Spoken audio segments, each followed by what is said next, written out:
one of the largest empires which ever existed. Its sheer size stretched from Asia to Europe, and sometimes considered the outcasts of Europe, separated from the wealthy Western Europeans. They once claimed to be the true heirs of Rome.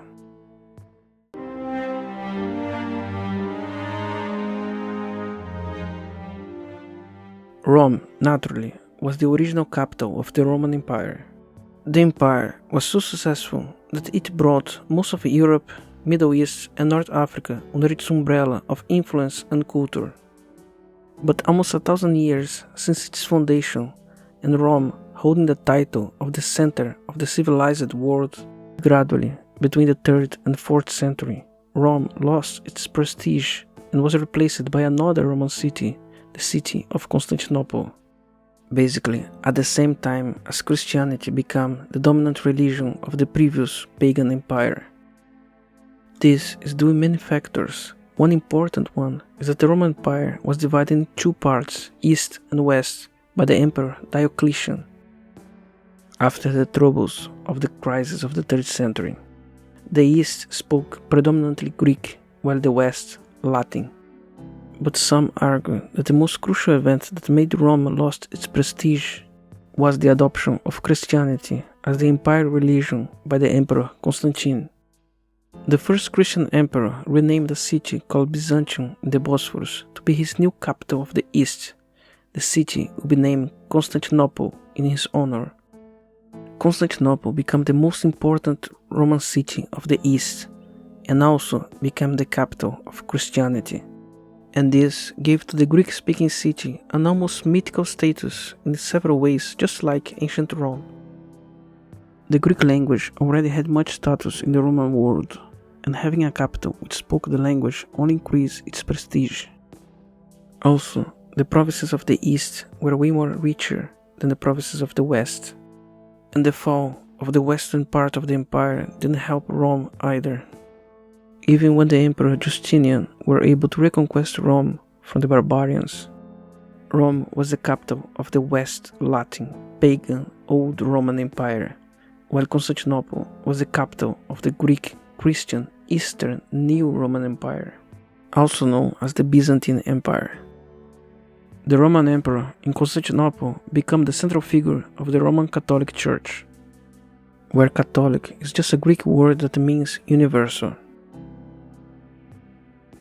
In the years 1523 to 1524, a monk wrote several letters to the Grand Duke of Moscow, pushing him to fight against heresies. He saw Moscow as the last bastion of the true Christian faith. He named in his letters Moscow as the Third Rome. The monk's name was Philotheus, and he belonged to the Orthodox branch of the Christian faith. Philotheus wrote in one of his letters that 2 Rome falls, and the 3rd one stands, and there will not be a 4th one. This was the first time that Moscow was named as the 3rd Rome. On his logic, the first Rome is naturally the city we still call today Rome in Italy, which fell in 476 in the hands of the barbarian Odoacer. And the second Rome is Constantinople, the capital of the Eastern Roman Empire, also known as the Byzantine Empire, which also fell but much more later in 1453 in the hands of the Ottoman Turks. And the title of Third Rome, according to Philotheus and many Russians along history, should have been given to Moscow. But how a city which didn't exist for most of the Roman Empire history, never was part of the Roman Empire territory, its inhabitants are not descendants of any of the peoples which were part of the Roman Empire, didn't speak a language based in neither Latin or Greek, could make such a claim? Actually, they not only claimed, as they also named their emperor, a Tsar, the Russian word for Caesar or Kaiser, a title derived from the name of the famous Julius Caesar.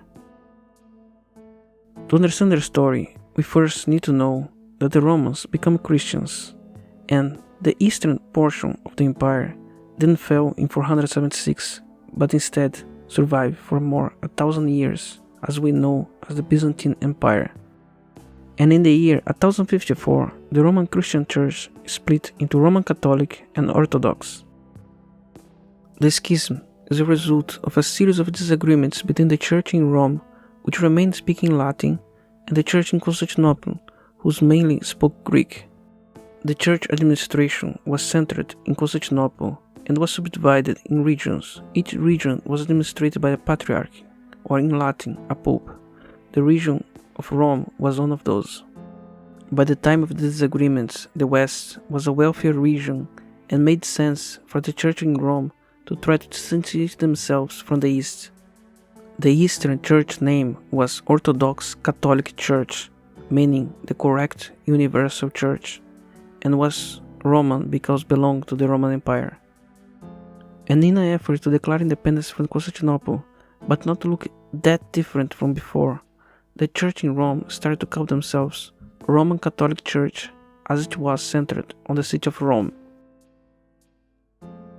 But before the church schism, in around the 10th century, the Rus, a barbaric slave pagan people who had previously been conquered and ruled by the Vikings, decided to adopt the Christian faith in an effort to make its people more civilized, as many non-Roman peoples of Europe had done at the time. As, at the time, the Viking and Slavic pagan faiths and many other pagan faiths in Europe were in decline. And by being in allegiance with a particular faith brought several technologies and knowledge to these people, and the written word being one of them. But the Patriarch in Rome decided to convert the peoples of Western Europe, which weren't part of the Roman Empire, into speaking Latin. For this reason, peoples like the Polish, the Anglo-Saxons, and the Germans used the Latin alphabet, and the churches spoke Latin as they used the Latin Bible.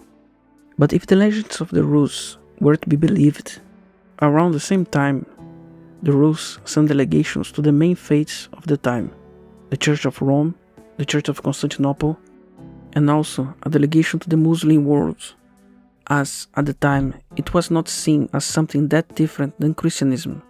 Some even say even Judaism was considered. Rome's delegation got unimpressed with what they saw in the city, as the town at the time was in poor conditions at the hands of the barbarians. The delegation sent to the Muslim world got impressed, but alerted if they adopt Islam as their faith, it wouldn't be possible for the Rus to drink alcohol, and this would be unacceptable. While the delegation of Constantinople got highly impressed with what they saw there, as the Eastern Romans were highly advanced compared to the remains of the Western Romans or the Muslims. So, in the 10th century, the Rus were baptized and recognized the emperor in Constantinople as the protector of all Christians. The Rus adopted the Cyrillic alphabet created by Saint Cyril, based on the Greek alphabet with adaptations to accommodate their Slavic language.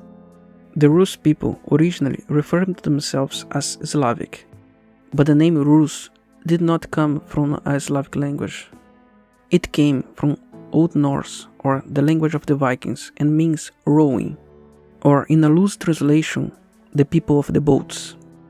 It is believed that the term originally referred to a Germanic people, likely the Vikings, and eventually got associated with the Slavic people which already lived in the region, and got conquered and ruled by the Vikings. According to the Annales Britanniae, a Frankish manuscript which dates of 839 AD, the Germanic tribe called the Rus is also called the Swedes. Originally, they were called Kievan Rus, as the reign was ruled from the city of Kiev, or KIEV nowadays. But in between the 14th to the 15th century, the Grand Duchy of Moscow united the power around itself. In the year 1453, Constantinople fell in the hands of the Ottoman Turks. This was the final blow to the Eastern Roman Empire, which ceased to exist. The Turks were supporters of the Muslim faith, and many, if not most countries, stopped to recognize Constantinople as the capital of the Roman Christian faith. Moscow became the principal Christian Orthodox capital in the 15th to the 16th century, and this gave the idea to the monk Philotheus that Moscow actually is the third Rome. During the 14th century, the land of the Rus suffered repeated attacks and raids from the Golden Horde, a Mongolic people which shared some of the same Asian roots as the Ottoman Turks. These wars eventually disintegrated the Kievan Rus state into smaller duchies and tiny states. The region where the original capital Kiev is located separated itself from other Rus lands. This region ended up being called Ukraine, which means border or borderlands. The Ukrainians, in order to protect themselves from the Mongols, entered in allegiance with the Polish and Lithuanian peoples, and eventually Poland took control of the whole region. They eventually freed themselves from the Poles, but Kiev, or nowadays Kyiv, never again took the central stage for the Rus. And this, in a way, marks the beginning of the people known as the Ukrainians and the Ukrainian language separated from the Rus. But in between the 14th and 15th century, with the decline of the Golden Horde, another city was ready to take the central stage. Moscow, the capital of the Grand Duchy of Moscow, united the power of the independent Rus states around itself, making Moscow the most important city for the Rus. And at the same time, the Rus adopted a Latinized version of their name, calling themselves Russian, as most of Europe already called them. After the monk expressed the idea of the Third Rome in the 16th century, this concept was forgotten for the next 3 centuries. The Russian state expanded not because of a dream of an Orthodox empire, but for more practical reasons, such as gathering resources, defending its borders, or access to the sea. The idea came back to life in the mid-19th century with the Russian Emperor Alexander II.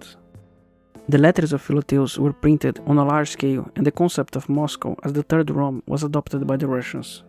Their dream was to unite all Slavic people under the sponsorship of the Russian Empire. But after the revolutions in 1917, which brought the Russian Empire to an end and gave the communists the power, this idea died out.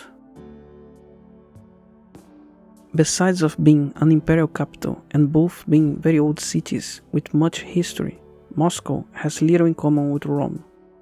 The architecture of both cities is very different and the weather of Moscow is much harsher. And their people were very different, with the only thing in common is their religion. And yet, Rome was Rome, even before Christianism. A historian once said it's only a wishful thinking, a mere Russian legend motivated by the desire to call themselves the successor of Rome. The success of Rome were so great that most of people that heard about wanted to emulate, to be Rome. If you want to know more about the ancient world, subscribe to our channel. And do like the Romans do and give us a thumbs up. And don't forget to hit the bell icon to be notified about our new videos. And please share this video on Facebook, Reddit or other social media to support our channel. TB Gratias pro Vigilavo. Also, if you ever wonder when the Romans stopped to have gladiatorial fights, a recent discovery may have found the last arena where a gladiator fight happened. Click on the video appearing on the screen to know everything about it.